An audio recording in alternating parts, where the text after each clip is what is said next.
আমার গুণধর ভাই সেও সেরকম। এরা দুটোই সমান হয়ে গেল। এদিকে নিয়ে আর পেরে উঠলাম না। আজ সর্বপ্রথম ঝামেলা হবে ঘরের গিন্নির সঙ্গে, তারপর পড়বে আমার গুণধর ভাইয়ের পালা। দেখা যাক কতক্ষণ বাড়িতে না আসে। আজ ঘরের গিন্নিকে পাড়ায় থেকে ডেকে নিয়ে এসে এমন মারা মারবো যেন মার খেয়ে ওর সসম্মানে ওর বাবার বাড়িতে পালায়। দেখা যাক না কেন কতক্ষণ না আসে। চুপচাপ আমি বসলাম। এই ওঠা বলছি।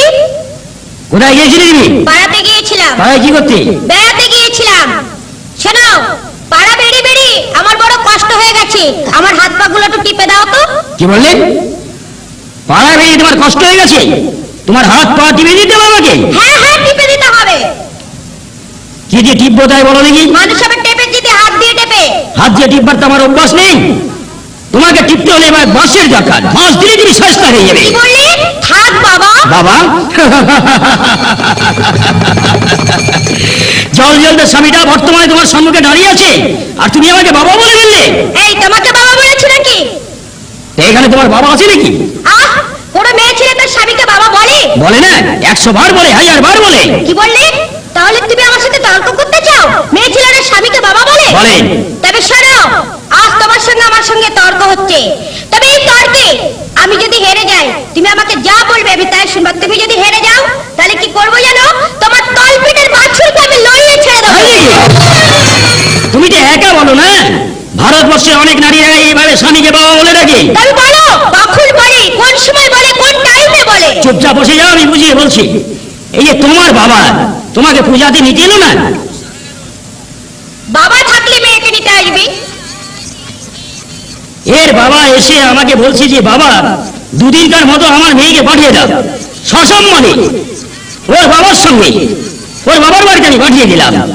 তো যখন আমার বাড়ি থেকে যাই তখন 1000 টাকা নয় 5-5 টাকা তুমি চুরি করে নিয়ে গেলে। কি বললে? আমি চোর? আমাকে বলে নিয়ে গেছিলে নাকি? আমি চুরি করেছি? 100 বার। আমি চোর? হ্যাঁ তুমি চোর।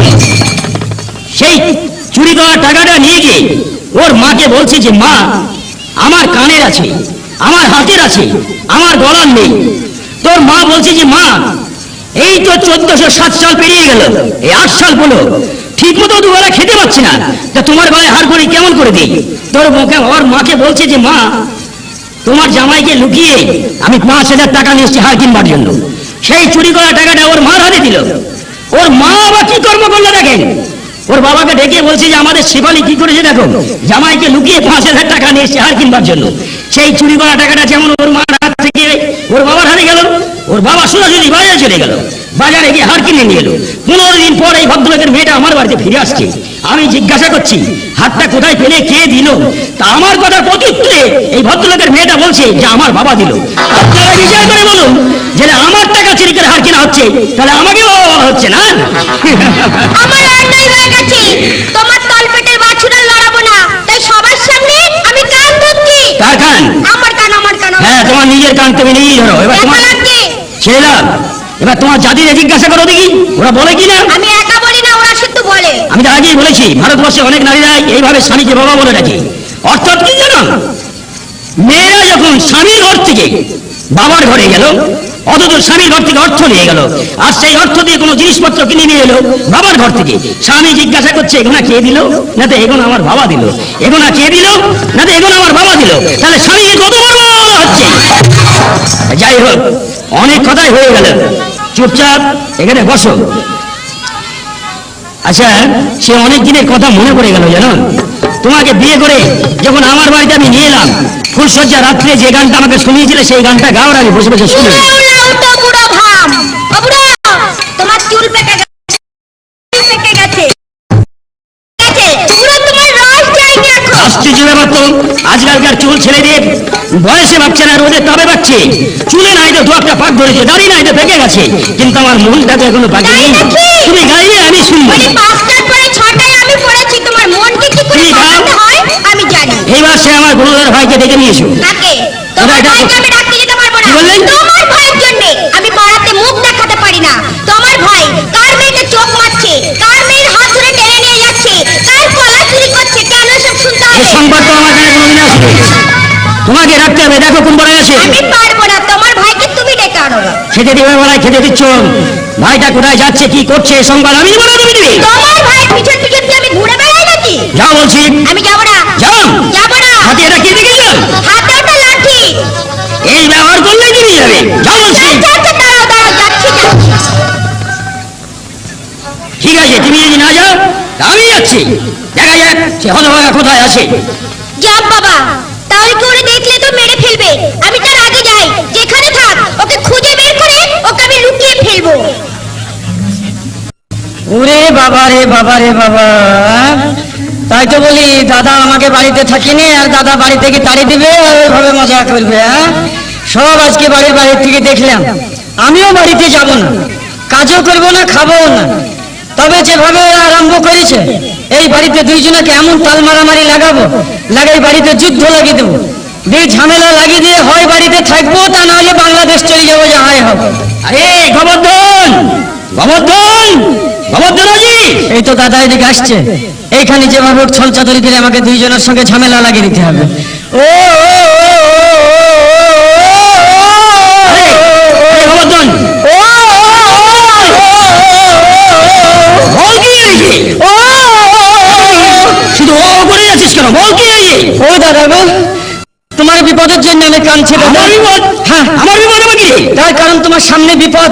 আমার সামনে বিপদ? হ্যাঁ। এ মানে? মানে আমি নিজে চোখে দেখলাম। নিজে চোখে দেখলি? কি দেখলি রে? যে বৌদি বাড়িতে আমাদের এত সুন্দর, যাকে এত আমরা ভালোবাসি, হ্যাঁ। সেই মেয়ে যে বাড়িতে ভিতরে এইভাবে এন্টুমেন্টু সেন্টু করে, আমি জানি না দাদা। আমি কালকে নিজে চোখে দেখলাম। পাগল বলে তুই কি বলছিস? হ্যাঁ গো, বল কি হয়েছে? বলবো? হ্যাঁ বল। আমার ভয় লাগছে বলতে। আমি তোর দাদা, তুই আমার ছোট ভাই, তা আমার সামনে বললি তো তোর ভয় কিসে? এত বটি বলবোই তো। বল কি হয়েছে? আর ওরকম কুলাঙ্গার মেয়ে বাড়িতেও রাখবো না। দরকার হলে ওকে তাড়ি দিয়ে তোমার আবার নতুন করে বিয়ে দেবো। ও দাদা, কাল আমি নিজে চোখে দেখলাম। কি দেখলি রে? আমি মাঠে মাঠে বসে ছাগল চড়াচ্ছিলাম। তারপর? এমন সময় একটা সুন্দর ছেলে চলে যাচ্ছিল। বৌদির সঙ্গে দেখা হলে মনে হয় বৌদি মাঠের দিকে পায়খানা করতে এসেছিল। তারপর কি হলো? আসার পরে এই ছেলেটাকে বৌদি ডাকলো।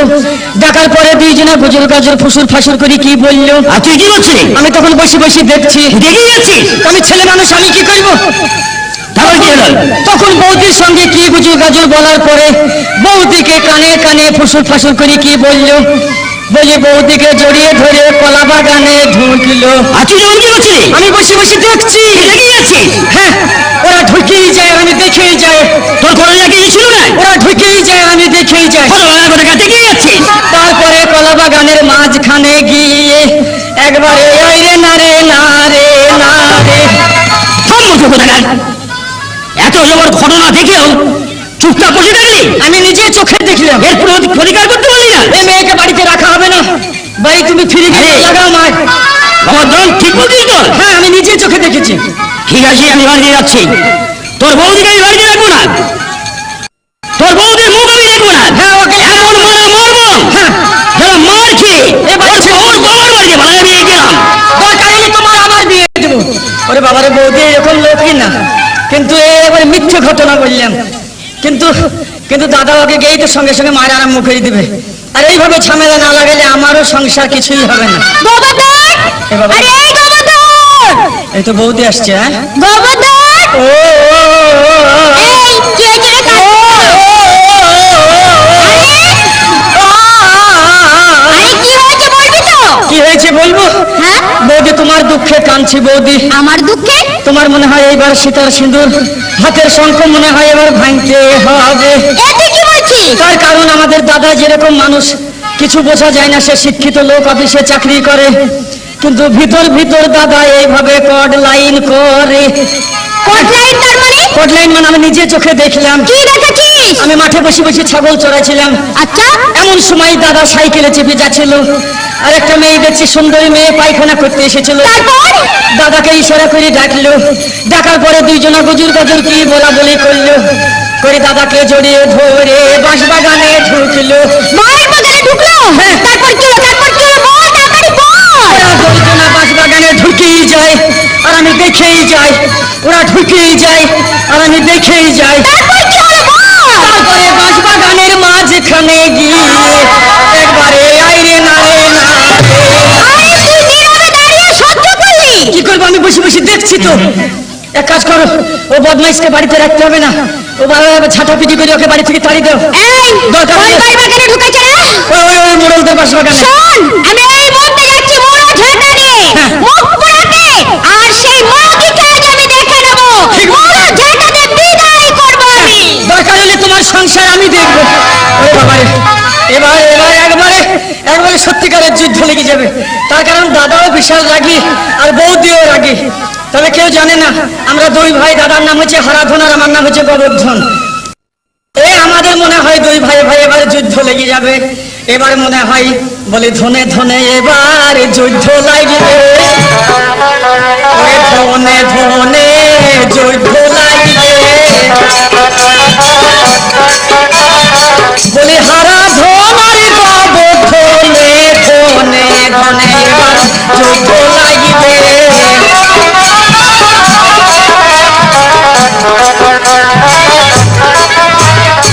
ও ভাই রে, বলি হারাধন মরিবে নইলে গোবর্ধন মরিবে, ধনে ধনে এবার যুদ্ধ লাগিবে।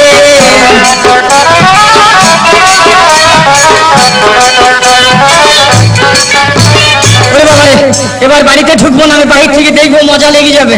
এবার মনে হয় বাড়িতে যা বলবো দাদা ও বৌদি গিয়ে উনি বাঁশবাগান আর কলা বাগান আরম্ভ করে দিবে। যাই হোক। ওর ক্ষমা নেই, এত বড় অবলজ্জা করেছে, তাকে আমি কোনোদিন ক্ষমা করতে পারি না। ওকে আমি নির্ঘাত মারবো। বলি সেই মুখ পোড়া কোথায় গেল? বলি কই গো? এই তো। বলি তোমার কোন মাকে নিয়ে বাড়ি বনে ঢুকেছিলে? কি বললে? তুমি কলা বাগানে গিয়েছিলে বলে? তুমি বাড়ি বাগানে তোমার কোন মাকে নিয়ে ঢুকেছিলে? তুমি বাড়ি বেরিয়ে যাও আমার বাড়ি থেকে। তুমি বেরিয়ে যাও। তোমার মুখ দেখে বাবা, তোমার নিয়ে আমি সংসার করবো না। বেরিয়ে যাও বলছি। কে বলেছে? তোমার ক্ষমা নেই, তোমাকে আমি এইভাবে সাইজটা করবো, এইভাবে মুখ সাইজটা করবো। পোড়া তুমি আমাকে মারবে? বলি এই বাড়ি থেকে যাবে কিনা আমি জানতে চাই। আমি যাবো। এই কথা কে বলে বলেছে? আমার আগে আমি যাবো। হ্যাঁ, তোমাকে যেতে হবে। এবার গোবর্ধন বলে যাবে কে? গোবর্ধন? হ্যাঁ, গোবর্ধন বলে যাবে। গোবর্ধন আমার জন্য বলেছে। কি বলেছি তোমাকে? এইবার বাড়িতে বাঁশবাগান আর কলা বাগান চলছে, আমি বাড়িতে ঢুকবো না, বাহির থেকে দেখবো, নাহলে আমিও কলা ছাঁচা হয়ে যাবো। আমাকে বললো দাদা সুন্দরী মেয়েকে নিয়ে ওই মোড়লদের বাড়ি বাগানে ঢুকেছে। আর আমাকে বললেন সুন্দর একটা ছেলে তুমি কলা বাগানের দিকে উঠে দিয়েছো। কি বললে? হ্যাঁ। তাহলে গোবর্ধনের কাজ ডাকো ওকে। আমি যাবো ডাকো ওকে। আমি যাবো। হ্যাঁ, হ্যাঁ, তোমাকে তোমাকে যেতে হবে। তাকে কাউকেই যেতে হবে না। বলে আশ্চর্য লোক গো। বলে দাদা তোমার মাথায় বুদ্ধি নেই? আরে হ্যাঁ, তুই এই কথা বললি কেন? কোন কথা? এই কথা বলে আমাদের স্বামী স্ত্রীর মধ্যে দ্বন্দ্ব লাগিয়ে দিলি কেন? দ্বন্দ্ব মানে তুমি বুঝতে পারো না? ভাগবতা বৌদিকে তুমি নিয়ে 20 বছর নিয়ে ঘর করছো, আর বৌদি তুমি এই দাদাকে নিয়ে 20 বছর ঘর করছো। তাও দাদা কেমন মানুষ, আর দাদা তোমার জ্ঞান করা উচিত বৌদি কেমন মানুষ। আমি মিথ্যে করে বললাম আর তোমরা বাড়িতে এসে বাঁশবাগান আর কলা বাগান লাগিয়ে দিয়েছো। তুই এমন কথা বলে যেমন মাথায় আগুন ধরে গেছে। আগুন তো ধরবে, আমি নির্ঘাত তোর বৌদিকে খুন করতাম। ওইরকম আমারও আগুন ধরিয়েছে। বৌদি একটা কথা বলবো? বলো। তুমি বলো এই পাড়ার ওই আরমানের বেটা আমার ছোট না বড় গো? আরে তোমার 4 বছরের ছোট। তাহলে আমার 4 বছরের ছোট, তাহলে ওর যে বিয়ে হয়েছে? ওর বিয়ে হয়েছে তো, ও 4টে ছেলের বাবা। ওরে বাবারে, তাহলে তুমিই বলো আমার 3 বছরের ছোট হয়ে যদি ওর 4টে ছেলে হয়, তাহলে এই বয়স আমার কত লোকসান হইলো তুমিই বলো। তোমার কথাটা আমি বুঝতে পারছি না। ওই বুঝতে পারছো না মানে আমি দেখিনি সকালবেলায় যখন দাদার তুমি গেছিলে তখন আমি বাইরে দাঁড়িয়েছিলাম, ওই জন্য মিথ্যে করে এই বাঁশবাগান আর কলা বাগান বলে লাগিয়ে দিয়েছি, জানো তো? আচ্ছা। গোবর্ধন তোমায় কি বলছে? আরে বুঝতে পারছো না, তোমার ভাই বিয়ে করবে। কি বললি? বিয়ে করবে? কে বললো বিয়ে করবে? তুমি তো বললে। বৌদি এইগুলো কিন্তু খুব অন্যায় হচ্ছে। তার কারণ আমি বড় হয়েছি, যদি দাদা কিংবা তোমার নজরে হেনে যদি তোমাদের বিয়ে দেওয়ার শাদী হয়, তাহলে এই কথাটা দাদার সঙ্গে তুমি গোপন আলোচনা করলেই পারো, কিন্তু আমার সামনে দাদাকে বিয়ের কথা বলে আমাকে লজ্জা দেওয়া হয়েছে না। আরে গোবর্ধন, বিয়ে করবি? আমি বললাম বিয়ে করবো। হ্যাঁ? এ বৌদি বলছে তো আমি তুই বলছি না, তোর বৌদি বলছে।